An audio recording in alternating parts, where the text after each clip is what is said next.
Hello students, நம்ம இன்னைக்கு இந்த வீடியோவில் என்ன பார்க்க போகிறோம்னா சாப்டர் நம்பர் 13 ஸ்டாட்டிஸ்டிக்ஸ் உடைய இன்ட்ரோடக்ஷன் பார்ட் தான் நம்ம பார்க்க போகிறோமா. சரிங்களா? ரொம்ப ரொம்ப ரொம்ப ஈஸியான ஒரு சாப்டர். சரிங்களா? அழகாக மூணு ஃபார்முலாங்க. மூணு ஃபார்முலாவை நீங்கள் நல்லா ஞாபகத்தில் வச்சுட்டு என்ன செய்யணும் அப்படின்றத மட்டும் ஐடென்டிஃபிகேஷன் பண்ணிட்டீங்கன்னா இதில் அப்படியே டோட்டல் மார்க்ஸ் வந்து அப்படியே எல்லா மார்க்கையும் நீங்கள் அசால்ட்டாக எடுத்துடலாம். சரிங்களா? கொஞ்சம் கான்சென்ட்ரேட் பண்ணி படித்தா போதும். ஃபார்முலாஸ் எப்படி சப்ஸ்டியூட் பண்ணணும் இது மட்டும் தெரிஞ்சால் போதும். ஸோ இந்த ஸ்டாட்டிஸ்டிக்ஸ் இன்ட்ரோடக்ஷனில் உங்களுக்கு என்னென்னலாம் இந்த சாப்டரில் இருக்குது அப்படின்றத மட்டும் உங்களுக்கு ஒரு கிளான்ஸ் மாதிரி கொடுத்துட்றேன். ஏன்னா நீங்கள் எக்ஸாம் டைமில் அவசரமாக போகும்போது நீங்கள் இதை மட்டும் கொஞ்சம் ஒரு 10 மினிட்ஸ் இதை மட்டும் பார்த்துட்டு போயிட்டீங்கன்னா உங்களுக்கு ஈஸியாக புரியும் அப்படின்ற நம்பிக்கையினால. சரிங்களா? இப்போ முதல்ல ஸ்டாட்டிஸ்டிக்ஸ்னால் என்ன அப்படின்றத முதல்ல புரிஞ்சுக்கோங்க. ஸ்டாட்டிஸ்டிக்ஸ்னால் வேறு ஒன்றுமே இல்லைம்மா, கலெக்ஷன் ஆஃப் டேட்டாம்மா. கலெக்ஷன் ஆஃப் டேட்டா கண்ணா. கலெக்ஷன் ஆஃப் டேட்டானா எப்படி என்ன சார், எனக்கு கலெக்ஷன் ஆஃப் டேட்டானா என்னன்னே புரியலை அப்படின்னு கேட்டிங்கன்னா, இப்போ உங்கள் கிளாஸ் எடுத்துக்கோங்களேன். இப்போ 10th ஸ்டாண்டர்ட் உங்கள் கிளாஸ் இருக்குது. இப்போ பாய்ஸ் கேர்ள்ஸ் இருப்பீங்களா?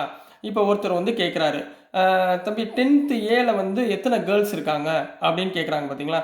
கேட்குறப்ப நீங்கள் எவ்வளோ சொல்வீங்க? சார் 25 கேர்ள்ஸ் இருக்காங்க சார் அப்படின்னு சொல்லுவீங்க. அதுக்கு அவர் திருப்பி sir total number of students எத்தனைமா அப்படின்னா, சார் 50 ஸ்டூடெண்ட்ஸ் சார் அப்படின்னா அவர் ஆட்டோமேட்டிக்காக என்ன கால்குலேட் பண்ணுவார்? அப்போ வந்து பாய்ஸ் வந்து கேர்ள்ஸ் வந்து 25 இருக்காங்க. அப்போ 50 வந்து டோட்டல் நம்பர் ஆஃப் ஸ்ட்ரென்த்து. அப்போ ரிமைனிங் எவ்வளோ இருக்கும்? அப்போ பாய்ஸ் வந்து 25 பாய்ஸ் இருக்கான்னு சொல்லிட்டு அவர் ஆட்டோமேட்டிக்காக என்ன பண்ணுவார்? அந்த டேட்டாவை ஃபில் பண்ண ஆரம்பிச்சிருவார். புரியுதுங்களா? அதுதான், அதுக்கு பேர் தான் கலெக்ஷன் ஆஃப் டேட்டா அப்படின்னு சொல்லுவாங்க. இப்போ ஃபார் எக்ஸாம்பிள் உங்கள் கிளாஸ் ரூம் எடுத்துக்கோங்க. எத்தனை சிட்டிங் பெஞ்ச் இருக்குது, எத்தனை ரைட்டிங் பெஞ்ச் இருக்குது, எத்தனை வாட்டர் டேப் இருக்குது, இதெல்லாம் வந்து ஒரு கலெக்ஷன் ஆஃப் ஒரு ஹாலுக்குரிய கலெக்ஷன் ஆஃப் டேட்டா. அதை பற்றி நம்ம ரிசர்ச் பண்ணுறதுக்கு பேர் தான் என்ன சொல்லுவாங்கன்னா ஸ்டாட்டிஸ்டிக்ஸ் அப்படிம்பாங்க. புரிஞ்ச? ஸ்டாட்டிஸ்டிக்ஸ்னால் என்னன்னு புரியுதாம்மா? இப்போ உங்களுக்கு இந்த 10th என்ன கொடுத்துருக்காங்கன்னா சிபிஎஸ்சியில் 3 விஷயம் கண்டுபிடிக்க கொடுத்துருக்காங்கம்மா. நம்பர் 1 வந்து அதில் மீன்னு சொல்லுவாங்க. என்ன சொல்லுவாங்க? மீன். ஒரு டேட்டா ஒன்று, கலெக்ஷன் ஆஃப் டேட்டா ஒன்று கொடுத்துருவாங்க. அதுக்குரிய மீனை நீங்கள் ஃபைன் பண்ணி சொல்லுங்கள் அப்படின்னு சொல்கிறாங்கம்மா. இந்த மீன் கண்டுபிடிக்கிறதுக்கு உங்களுக்கு மீன்னா என்ன அப்படின்னு முதல்ல பார்த்து வச்சுக்கோங்க. இப்போது ஆவரேஜ் அப்படின்னு அர்த்தமா. மீன்னா என்ன அர்த்தம்? ஆவரேஜ். இப்போ ஃபார் எக்ஸாம்பிள் உங்கள் வீட்டில் வருவாங்க. வீட்டில் யாராவது ரிலேஷன் வந்து உங்கள் பொண்ணோ பையனோ எவ்வளோம்மா பர்சன்டேஜ் எவ்வளோம்மா அப்படின்னு சொல்லி கேட்பாங்க. 10th எவ்வளோம்மா பர்சன்டேஜ் அப்படின்னு கேட்டால் என் பொண்ணு 80%, என் பையன் 90% அப்படின்னு சொல்லி சொல்கிறாங்கல்ல. எப்படி சொல்லுவாங்க அது? இப்போ 5 சப்ஜெக்ட் இருக்குமா. இப்போ maths, Tamil, English, maths, science, social. சரிங்களா? இதை 3ஐயும் நம்ம என்ன, இந்த 5ஐயும் நம்ம என்ன பண்ண போகிறோம்? 5ஓட டோட்டல் மார்க்கையும் நம்ம ஆட் பண்ண போகிறோம். டிவைடட் பை 5 போட்டிங்கன்னா அதுதான் சொல்கிறது பெர்சன்டேஜ் சொல்லுவோம். அதுதான் இங்கே ஆவரேஜ். அதான் என்ன சொல்லுவாங்க இங்கே? ஆவரேஜ். இந்த மீன் கண்டுபிடிக்க உங்களுக்கு 3 மெத்தடு கொடுத்துருக்காங்கம்மா. சரிங்களா? நம்பர் 1, இந்த மீன் கண்டுபிடிக்க ஃபஸ்ட்டு மெத்தட் என்ன கொடுத்துருந்தாங்கன்னா டைரக்ட் மெத்தடு கண்ணா. சரிங்களா? டைரக்ட் மெத்தட்னா கொடுத்துருக்க டேட்டா எல்லாமே ரொம்ப சிம்பிளாக இருக்கும். அதான் 1 2 3 4 இந்த மாதிரி சின்ன சின்ன ஸ்மால் வேல்யூஸில் கொடுத்து கண்டுபிடிக்கிறதுக்கு பேர் தான் இந்த டைரக்ட் மெத்தட் சொல்லுவாங்க. இந்த மீனுக்குரிய சிம்பிள் என்னன்னா எக்ஸ் பார். மீனுக்குரிய சிம்பிள் என்ன? எக்ஸ் பார். அப்போது இந்த டைரக்ட் மெத்தடில் எக்ஸ் பார் கண்டுபிடிக்கக்கூடிய ஃபார்முலா நீங்கள் மறந்துடாமல் ஞாபகத்தில் வச்சுக்கோங்க. சரிங்களா? என்ன ஃபார்முலானா summation of f i x i divided by summation of f i. இதில் எஃப்ன்றது என்ன அர்த்தம்? எஃப்ஐ அப்படின்னா ஃப்ரீக்வன்சின்னு அர்த்தம்மா. எஃப்ஐனா என்ன அர்த்தம்?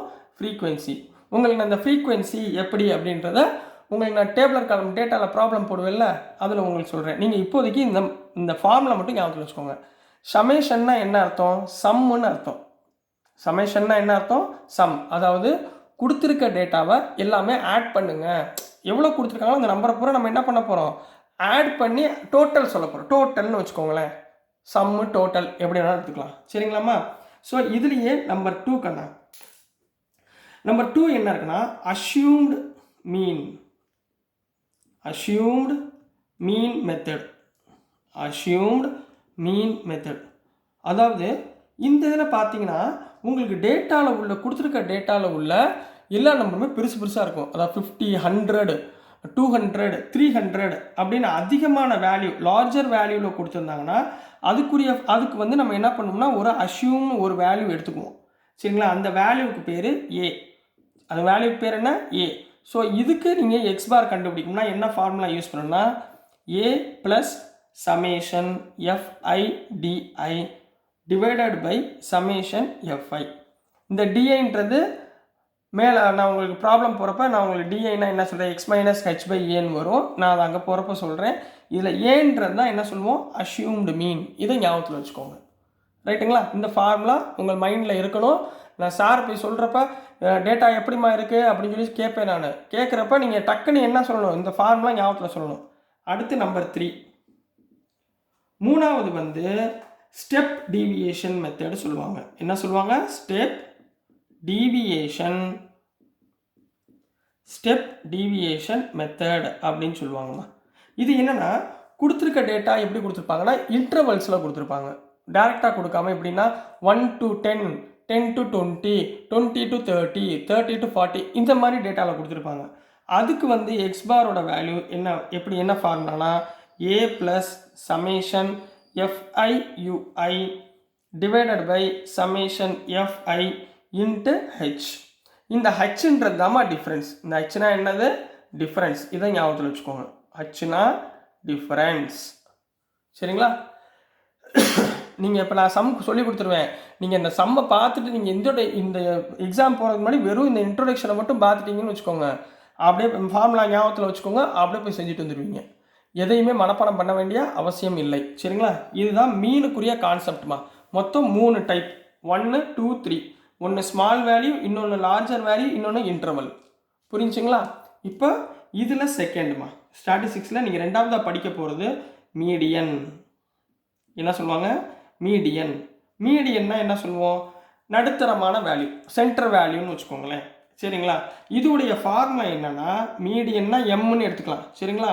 Median equal to l plus n by 2 minus c f. சிஎஃப்னா குமுலேட்டிவ் ஃப்ரீக்வன்சி. நான் சொல்கிறேன் இருங்க. C f divided by f into h. இதில் சிஎஃப்னா என்ன அர்த்தம்னா குமுலேட்டிவ் ஃப்ரீக்வன்சின்னு அர்த்தமா. குமுலேட்டிவ் ஃப்ரீக்வன்சின்னா எப்படின்னா ஒன்றுக்கு ஒன்று ஆட் பண்ணிகிட்டே வரணும். ஃபார் எக்ஸாம்பிள் இப்போ 2, 3, 5, 3 அப்படின்னு வச்சுக்கோங்க. டேட்டா கொடுத்துருக்காங்கன்னு வச்சுக்கோங்களேன். இது ஃப்ரீக்வன்சின்னு வச்சுக்கோங்க. இதோட குமுலேட்டிவ் ஃப்ரீக்வன்சி எப்படி கண்டுபிடிப்பீங்கன்னா ஃபஸ்ட்டு இந்த 2 அப்படியே எழுதிக்கோங்க. அடுத்தது 2 + 3 5, 5 + 5 10, 10 + 3 13. இதுதான் குமுலேட்டிவ் ஃப்ரீக்வன்சி. புரிஞ்சுங்களா கண்ணா? என்ன புரியுதா? ஃப்ரீக்வன்சி இது குமுலேட்டிவ் ஃப்ரீக்வன்சி. ஓகேங்களா? புரியுதுங்களா? இது மீடியனில் கண்டுபிடிக்கக்கூடிய விஷயங்கள். இந்த ஃபார்முலா ஒரு ஃபார்முலா தான். இதில் 2, 3 கிடையாது. இந்த ஒரு ஃபார்முலா தான். இதில் n/2 மட்டும் கரெக்டாக கண்டுபிடிக்கணும். சரிங்களாம்மா? எதை வச்சுனா குமுலேட்டிவ் ஃப்ரீக்வன்சியை வச்சு. அடுத்துமா நம்பர் 3, தேர்ட் ஒன்னில் என்ன இருக்குன்னா மோடுமா. தேர்ட் ஒன் என்ன? மோடு. அதாவது மோடுடைய ஃபார்முலா என்னன்னா l plus f1 minus f0 divided by 2f1 minus f0 minus f2 into h. இதில் எல்லுன்றது என்னன்னா இது வந்து இன்டர்வலில் பண்ணுறது. எல்லுன்றது லோயர் லிமிட் அப்படின்னு சொல்லுவாங்க. எல்லுன்றது என்ன? Lower limit. f1ன்றது ஃபஸ்ட் ஃப்ரீக்வன்சி, f0ன்றது இந்த ஃபஸ்ட்டு சீக்வன்சிக்கு மேலே இருக்கிறது, f2ன்றது இந்த ஃபஸ்ட் ஃப்ரீக்வன்சிக்கு கீழே இருக்கிறது. ஹெச்னா நான் ஆல்ரெடி சொன்னேன் டிஃப்ரென்ஸ். ஸோ இந்த ஸ்டாட்டிஸ்டிக்ஸில் உங்களுக்கு என்னென்ன இருக்குன்னா மொத்தம் 3 விஷயங்கள். ஒன்று மீன், இன்னொன்று மீடியன், இன்னொன்று மோடு. மீன் கண்டுபிடிக்கிறதுக்கு இந்த 3 ஃபார்முலா தெரிஞ்சால் போதுமானது. நான் எப்படி சொல்லிக் கொடுக்குறேன்னா அதே மாதிரி சப்ஸ்டியூட் பண்ணி செய்யுங்க. மீடியன் கண்டுபிடிக்க டைரக்ட் வேல்யூ, மோடு கண்டுபிடிக்க டைரக்ட் ஒரு ஃபார்முலா. இதை மட்டும் நீங்கள் நல்லா புரிஞ்சுக்கிட்டிங்கன்னா நல்லா பார்த்துட்டு வாங்க. நம்ம அடுத்த சம்மில் போகலாம். ஸோ டியர் ஸ்டூடெண்ட்ஸ், நான் போடுற வீடியோஸ் உங்களுக்கு பிடிச்சிருந்துச்சுன்னா மறந்துடாமல் லைக் பண்ணுங்கள், ஷேர் பண்ணுங்கள், மறக்காமல் சப்ஸ்கிரைப் பண்ணுங்கள் ஸ்டூடெண்ட்ஸ். தேங்க்யூ.